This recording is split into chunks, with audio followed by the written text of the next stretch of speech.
What's up, everybody? I hope everybody is doing well today.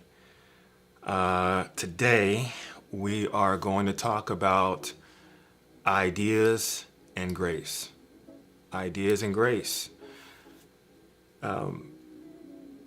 We're streaming live on all the platforms. We got Instagram, YouTube, TikTok, and Facebook. So thank you for your attention.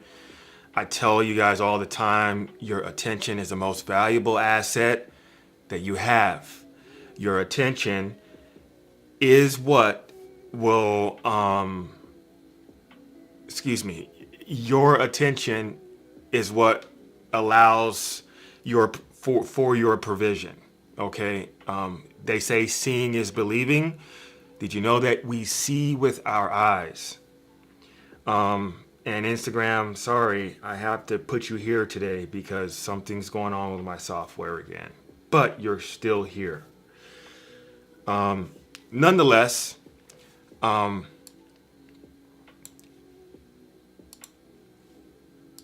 ideas and grace. How do you know the word? If you don't know the word, okay? How do you know the word if you don't know the word? I'm manhandling you, Instagram. There you go. That's better. Up close and personal.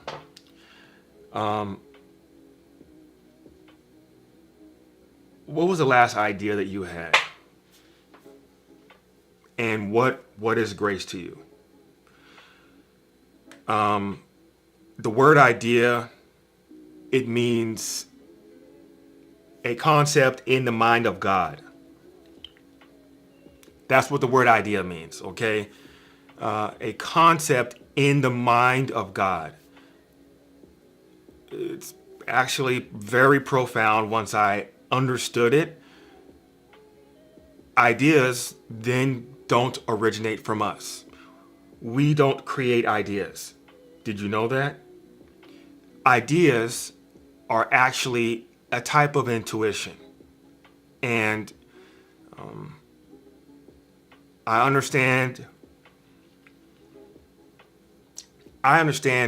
many people think that they do come up with ideas because they have thoughts. You can think. And we receive ideas in our mind just like when we think. Okay?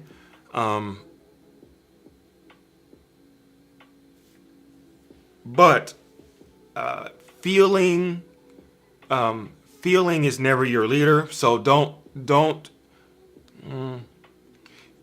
your discernment requires more steps than to simply observe something. So when you are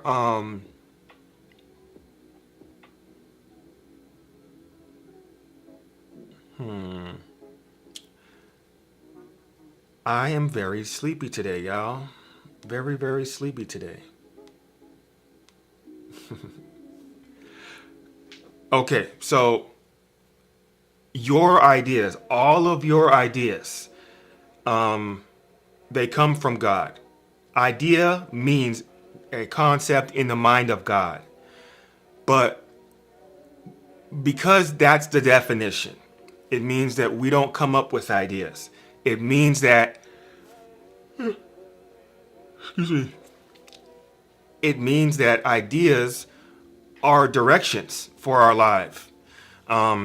Many people are like might have questions of what's next in your life. You might be in a season of restructuring. I know I did not freeze with me yawning in y'all's face.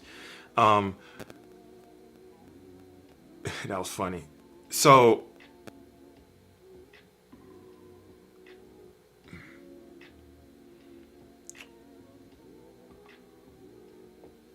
ideas are when the unknowable becomes revealed to you.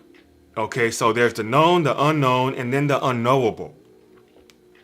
Okay, you have the unknowable being revealed to you, This is what we call an idea, when a concept in the mind of God. There are things that will always be unknowable, but sometimes God says, "Hey, it's your time to gain access to this part."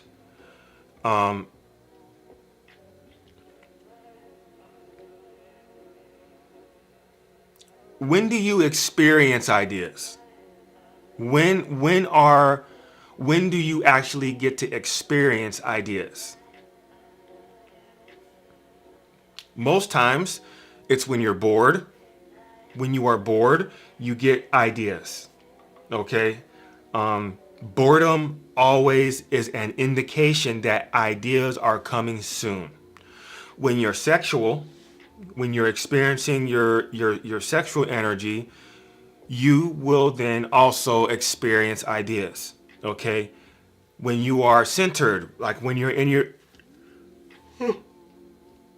excuse me, I don't mean to yawn in your face like that. I am sleepy though. I was working on my truck yesterday and it destroyed me. I'm not 20 years old, okay? So anyway, um, when you are centered, in your meditative space, you will receive ideas. Ever wonder why when you receive an idea, it's always like you're almost always shocked by it? You're like, I have an idea. Oh, ooh, I have an idea. It's like you're always kind of shocked. It's because you discovered the idea. It's like it just comes out of nowhere. Now, when you're thinking about something, like when you're thinking about your recipe, how to make it taste better, you never are like, oh, maybe I should add more salt. Like you're never surprised then, because thoughts are something that you control. You can't be shocked really by anything that is under your management. So ideas are very, very important. Man, goodness, man, this is crazy. I am so sleepy. Nonetheless, we must continue. Okay? Grace. Grace.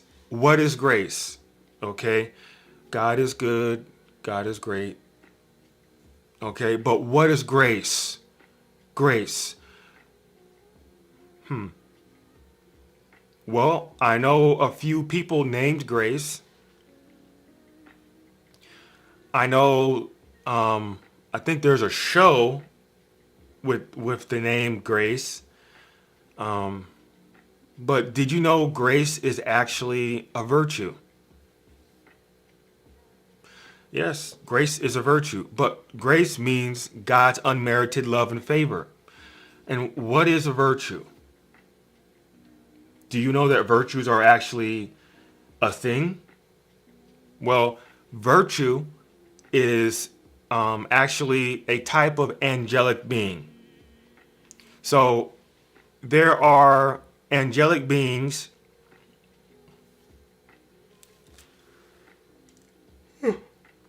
Maybe I'm not breathing enough. I have to get all this, or get some more oxygen to me. Anyway, my sincerest apologies, guys, okay? So, grace is a virtue, but virtue are actually one of several angelic beings. So, what is an angelic being? This is what modern people call angels. But, just like there's the devil, like Satan, and then he has not so powerful, fallen angels called demons, but they are still very, very powerful. And then there's evil spirits beneath them that they manage. There's God, and then there's angelic beings. So the angelic beings have dominion, and dominion over parts of God's kingdom. there are three different triads of the angelic beings, and this is how God structured it. Okay, there's the first triad, the second triad, and the third triad. And the third triad is where, or actually, the second triad is where virtues are. Virtues are a type of angelic being, and they have a task. God designed them, God created them for a reason. Virtue are designed to literally spread grace. They are the messengers of grace. They go around and they distribute God's love and unmerited favor, grace. Okay, but what are some other parts of grace? Well, you have joy. Well, not grace. What are some other things that virtue delivers? We have joy. We have humility. We have modesty. You know, we have compassion. We have bliss. We have kindness. Okay, and then we also have grace. All of those are a virtue. So when somebody says, you know, patience is a virtue, patience comes from the angelic being called virtue. Okay, so grace is also a virtue. Joy is also a virtue. And there's many types of different angelic beings. There's like principalities. There's seraphims, cherubims, archangels. There are, you know, angels. There's virtues. There's principalities. There's thrones. There's literally so many. Just like there are 7 deadly sins, now we have 3 triads in heaven. And those 3 triads have different types of angelic beings. So after you guys are hearing this, you should never, ever, ever speak about angels, okay? Because angels are only one type of angelic being. Actually, angels are the only angelic being designed to interact with humans. Did you know that? Thrones, principalities, seraphims, cherubims, virtues, they're not really designed, or they're not designed to interact with humans. Angels are. Okay? So just be cognizant of that. Okay? So grace is a virtue. If for some reason you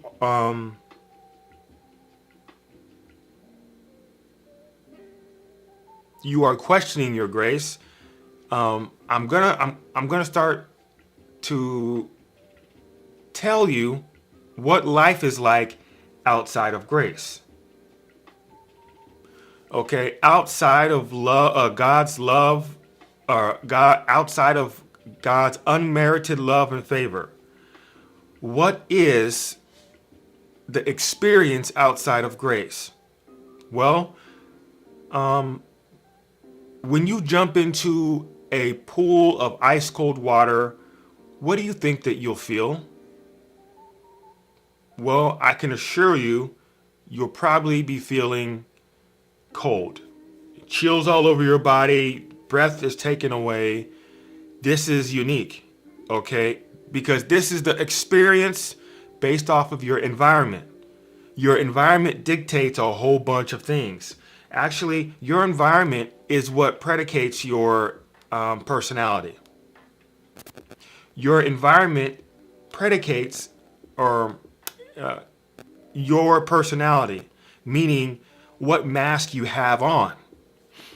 Okay, so if you are in the gym, it's perfectly fine to grunt and yell and lift heavy weights and run and jump rope and, do push-ups and sit-ups. That personality at the gym is perfect.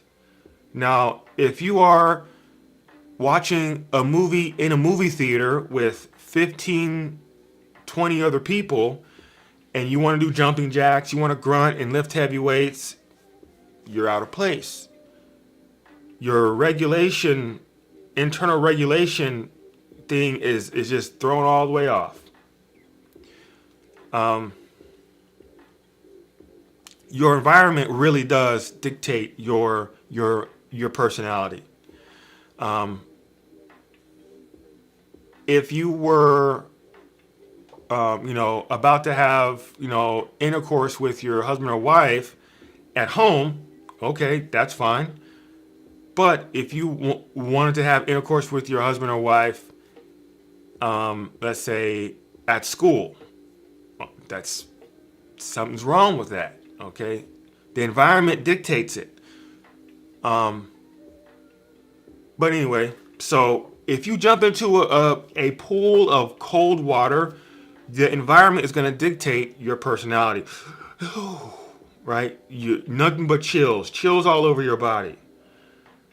The other thing is with like the outside of grace, what I'm really deep down referring to is that your spiritual environment will automatically produce an experience for you. Okay? Your spiritual environment will automatically produce an experience for you. So if you do not see God's unmerited love and favor or grace, what ends up happening is you experience several things. Just like you jumping in the water, you experience coldness or chilly or the chill, the rush of the coolness all over your body. When you are outside of grace, you are now disgraced. That's actually a word, disgraced. Like, I'm disgraced, or you are disgraced. Wow. Outside of grace. And that's literally what the word disgrace means. So if you are disgraced, what will you experience? You will experience a thing called depression. It's the natural experience of being outside of God's unmerited love and favor. You will experience depression. There's no way around it.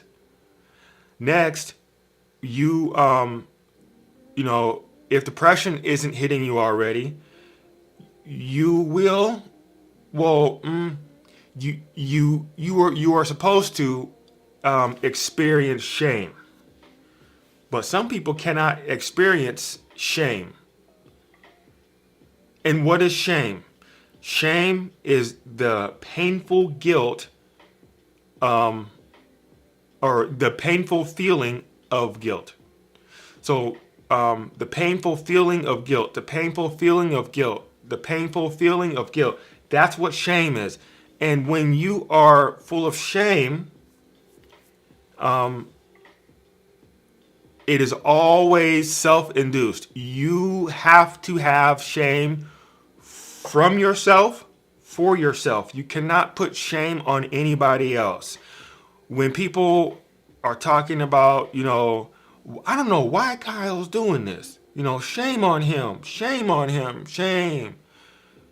That's like, there's no way possible for shame to be transferred from one person to another. What you're doing is condemning me in that example. Okay, I know most of you wouldn't do that, but in that example, you would be condemning me.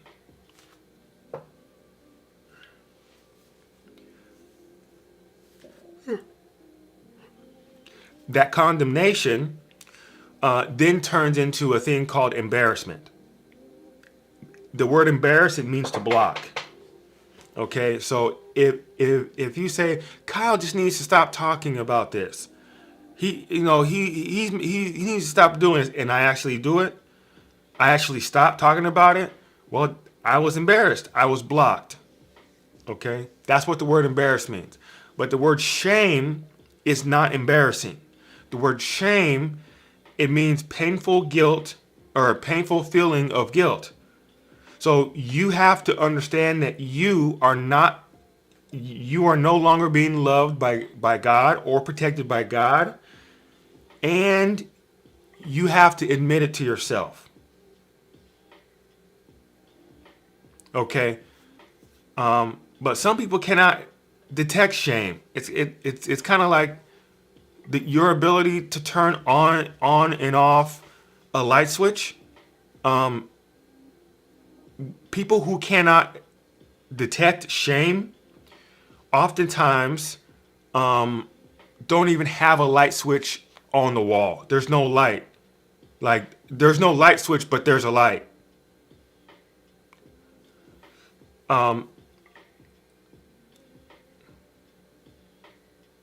So, okay. One moment.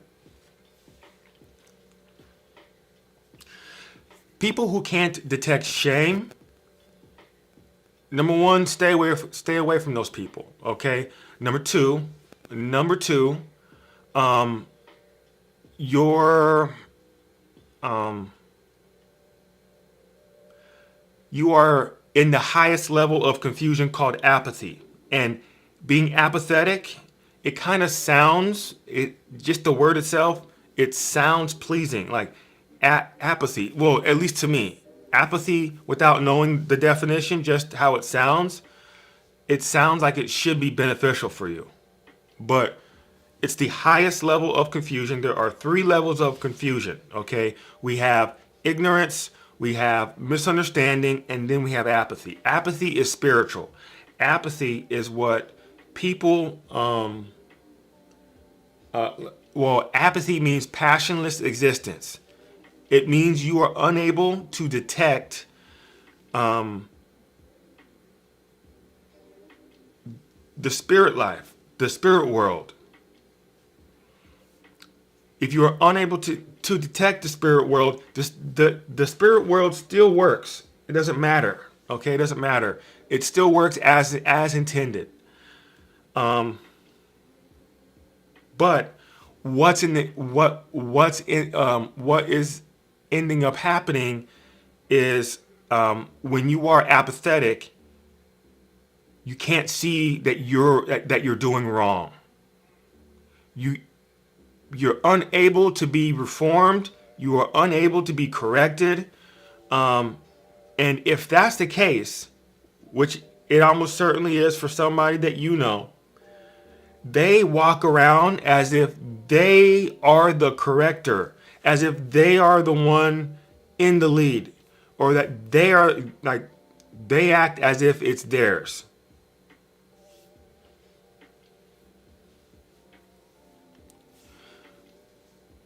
If you cannot detect shame, you become arrogant. You become the narcissist that you complain about. Okay?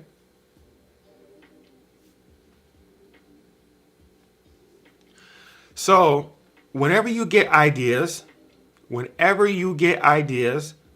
idea is a concept in the mind of God.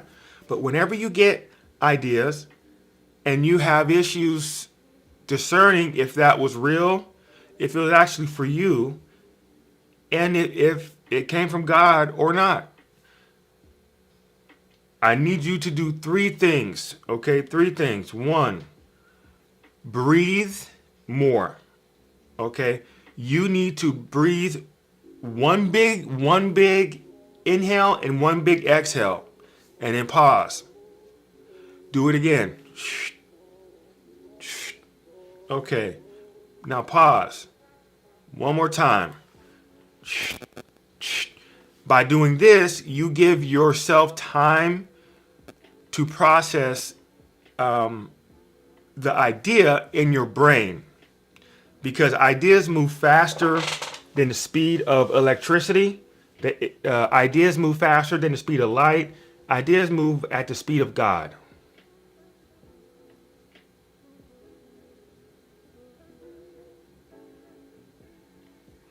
Okay?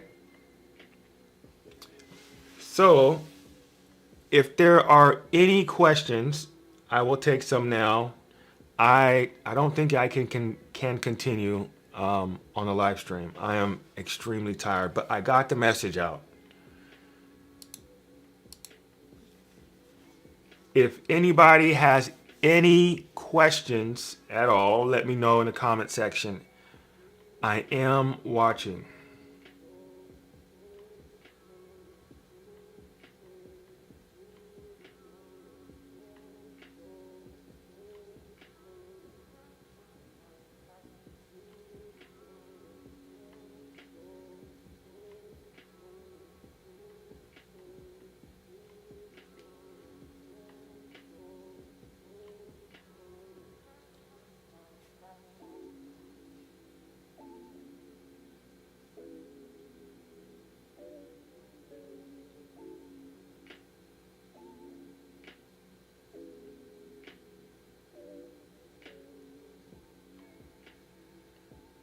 How do I define grace?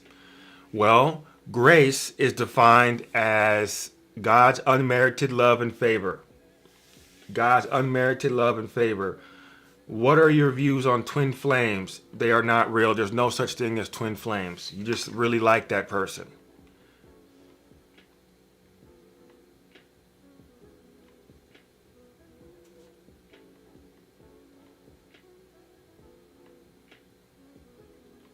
What is the path on being one with darkness to get past? Well, the path is your path. You need to figure out, problem solve the obstacles that come along your way. Don't be afraid of solving the problem, emotional problems, financial problems, legal problems. Don't be afraid of solving those problems. Problems come in many different forms.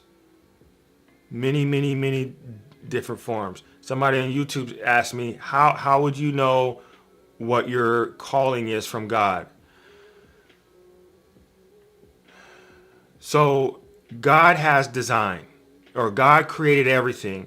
And the creations, all of what God created, has a design. Once you discover the design, you will discover your purpose. Okay? If you don't know what a pencil is, all you have to do is go back to science.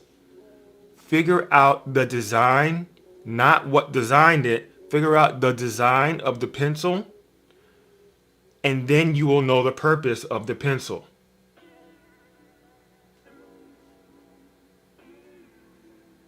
Okay?